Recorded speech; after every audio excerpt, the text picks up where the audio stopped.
Hi, I'm Jeff Stark. In 40 years, over 40 years of biblical counseling, I've had opportunities to counsel lots of folks, different ages, men, women, children, mothers, fathers, husbands, and wives. And typically they're coming to counseling because they're going through a very, very difficult time and they've oftentimes exhausted their resources, exhausted the resources of the church that may have some help, but may have to refer to another counselor who has more experience in matters. But they're going through very, very difficult and painful times, and they're looking for some help. And oftentimes, I'll draw my client's attention to James chapter 1 in the Bible, and I'll read to them, and we'll read together. They'll have their Bibles, or I'll give them Bibles, and I'll ask them, well, in lieu of your difficulties and your hardships and the hard things that you're going through, let's look at something that James talks about regarding trials. And I'll read to them, or we'll read together, verse 2 and 3 that says this: Consider it pure joy, my brothers, when you face trials of many kinds, because you know that the testing of your faith develops perseverance. And when I ask them that question, the question being, so what does James say here is the purpose of your going through this particular difficulty, hardship, or trial, or painful situation? What's James telling us is God's purpose for this? Is there a purpose? If there is, what is that purpose? And as I said in an earlier video, 19 out of 20 times I'll get the same answer, and the answer is, well, for us to develop perseverance, to develop character. Mature character is what the next verse talks about. And I'll tell them that that's not quite accurate. Actually, that's wrong, and it's very important that we focus properly on what James is really saying to us about God's purpose for trial. Or I'll have to say to the client, well, God has a different purpose, actually, for why you're going through the hard and difficult times that you're going through. And it says right here that the purpose of this trial is really a testing of your faith. It's really God's way of trying to get you to draw near to Him, to stop living independently and learn how to live dependently upon Him, His grace, His mercy, His kindness, and His presence and His promises in your life.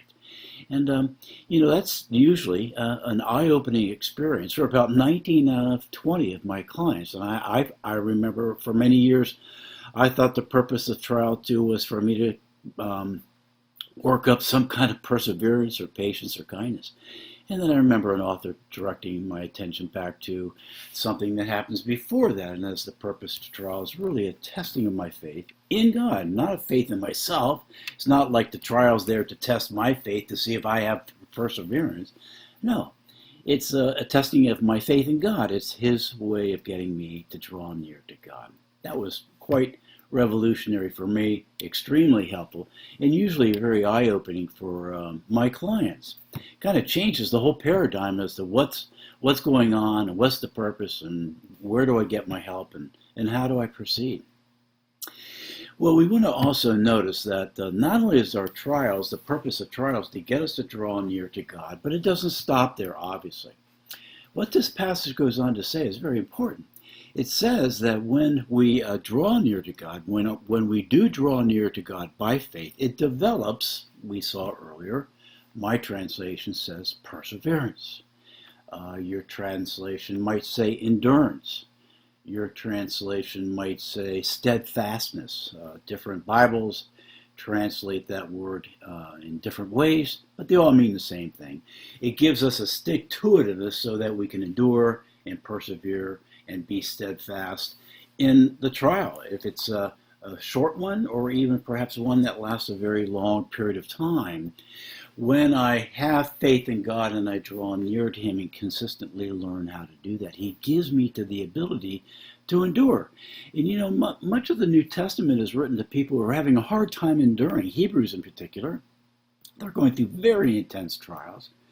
And the whole book is written to a group of Christians, Hebrews, who are really under such intense trial that they're ready to give up. They're ready to throw in the towel. They're trying to say, enough. And the author spends pretty much the whole book trying to help them to draw near to God so that He can help them to endure and persevere so that they can win the prize and crossed the finish line like all those saints before them in Hebrews chapter 11. Jesus, too, went through very painful trials, but he, too, had to endure. And when he endured, he went to glory, as those in chapter 11 were described, Jesus described in chapter 12. And so a lot of the New Testament is really written about trials and suffering, how we need to draw near to God. But when we draw near to God, God draws near to us, and this is the point of today's video, is that he comes and he gives us gifts. I think we could describe it as a gift. Perseverance we could describe as a gift, but it's a quality that God comes to those who draw near to him.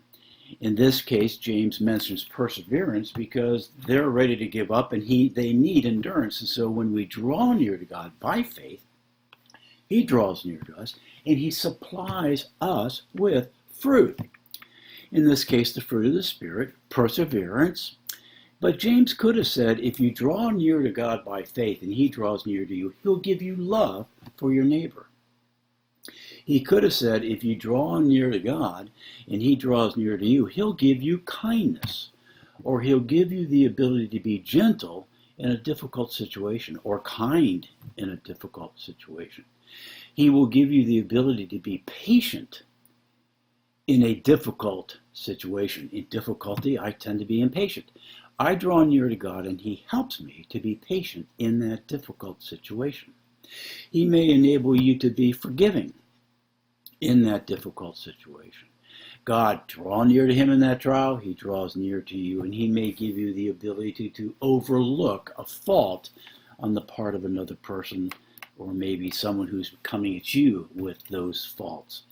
Draw near to God by faith. Put your faith and trust in him. Draw near to him, and he will supply you all these various fruits that really come down from heaven. They're not in us. They need to be supplied to us, and they are supplied to us by God when we draw near to him by faith. That's really wonderful news. But it's true each and every time that we have a trial. The trial's purpose is to draw us near to him, but he comes and he wants to supply us with those things that come down from heaven. Love, joy, peace, patience, kindness, goodness, faithfulness, gentleness, and self-control.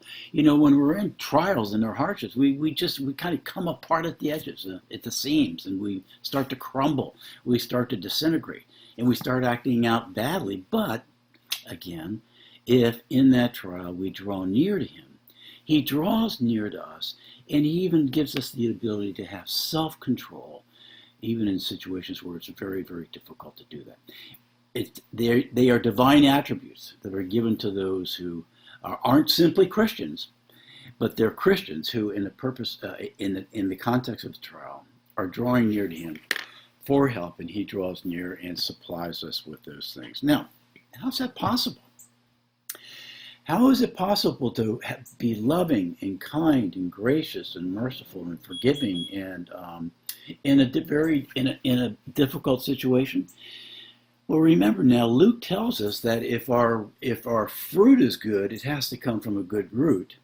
But if our root is bad, then we're going to have bad fruit. So the trial is not the cause of bad fruit. Think about that now. Your husband, your wife, they're difficult, they're hard, you're in a trial with them, you're having a quarrel in your fight, and you may say, well, the reason why I'm impatient and I'm angry and I'm annoyed is because of my externals, because of what my husband is doing, it's because of the trial. But that's not the case. Trials don't produce good fruit, or trials don't produce bad fruit. The reason a Christian in a trial is able to be loving and kind and patient and merciful and gracious is because that's the fruit, but down in the root of his heart, he is drawing near to God by faith. Do you understand that? That's very important. The trial doesn't cause bad fruit. And of course, the trial doesn't cause good fruit. The ability to have love and patience and kindness in a hard trial is not on the basis of the trial, it's on the basis of what's going down in your heart. And that's why James is telling us, draw near to God in your heart during a difficult and hard trial. Even in a hard time, if down in your heart, your root, you're trusting and relying and drawing near to God, you're going to be able to bear fruit like perseverance and love and kindness and gentleness, even when you're in a hard and a difficult and painful situation. Isn't that divine? Isn't that supernatural? Isn't that astonishing? It's really astonishing when you can be put into a particular trial where everybody around you is acting badly or would act badly, but you're acting good. Where does that come from? Well, that ability to be good in a bad situation comes from God. It's divine, it's supernatural, and it's given to Christians when in hard and bad situations they draw near to God in their heart, down at the root, and continue to pray and continue to trust and rely upon him. And he comes bringing love and kindness and goodness. And therefore, when someone says to you, hey, dude, that was a bad situation that I watched you, how did you handle that? You got in an auto accident, and the guy rushes out of his car, and he's screaming at you, and he's yelling at you, he's in your face, and how were you able to be so patient and so kind and so enduring and persevering? And how did you fail to not react so badly? Man, I would have punched the guy, I would have kicked him, we would have gotten into a fight. How were you able to be patient with such an impatient person? What are you going to be able to say? You're not going to be able to boast about it yourself. You're going to be able to say, well, I was drawing near to God. And you know what? I did want to punch him, and I did want to kick him, and I did want to. But you know what? And that's what I maybe would have naturally have done. But I've learned that trials like that are God's occasions for me to draw near to him. And I was drawing near to him and praying and relying and trusting on him. And he drew near to me, and he enabled me to be patient with a very, very, very, very impatient guy. And by the way, it was his fault, the auto accident. But you know what? He thought it was my fault. Or he may have been just blaming me. But I was able to be patient with an extremely impatient person. Because, why? God gets the glory. It was God. It was divine. It was supernatural. What comes natural in trials is that we behave badly. But I was able to behave well because I was drawing near to God, and he drew near to me. And the love and the patience and the kindness that I had in that situation was divine. It was supernatural. And it was given to me because God was kind enough to draw near to me. Do you see what I'm saying? This is what we need to learn we need to memorize these things. I'm talking to you now, and we're outside of the example of the auto accident, but this is when we can learn that the purpose of trials is to draw near to God. Remember in this video that when we do, he supplies us with these heavenly qualities like love and joy and peace and patience. And he wants to supply that for you in each and every trial that you face every day. Keep in mind, P.S., lastly, in conclusion, my experience is that on average, the average Christian, on average, faces 1 to 3 to 4 trials a day. Yeah, every single day. 1, 2, or 3 or 4 trials every day. Now, why would God want every Christian, on average, to face 1 or 2 or 3 trials each and every day? One purpose, and that is every day he's trying to teach you to draw near to him because you need to draw near to him in those difficult situations. He's trying to teach you to live by faith and trust and reliance on him, but when you do, he will draw near to you and supply you these great qualities. For your benefit and for his glory, this is what's going to happen for you. So let's learn how to do this. Let's practice doing this. Let's practice these godly skills. And when you practice these things, they do become skills. You get good at them. And that's to God's glory and to your benefit and to the benefit of those who you happen to live with, for example. So thanks for being with me.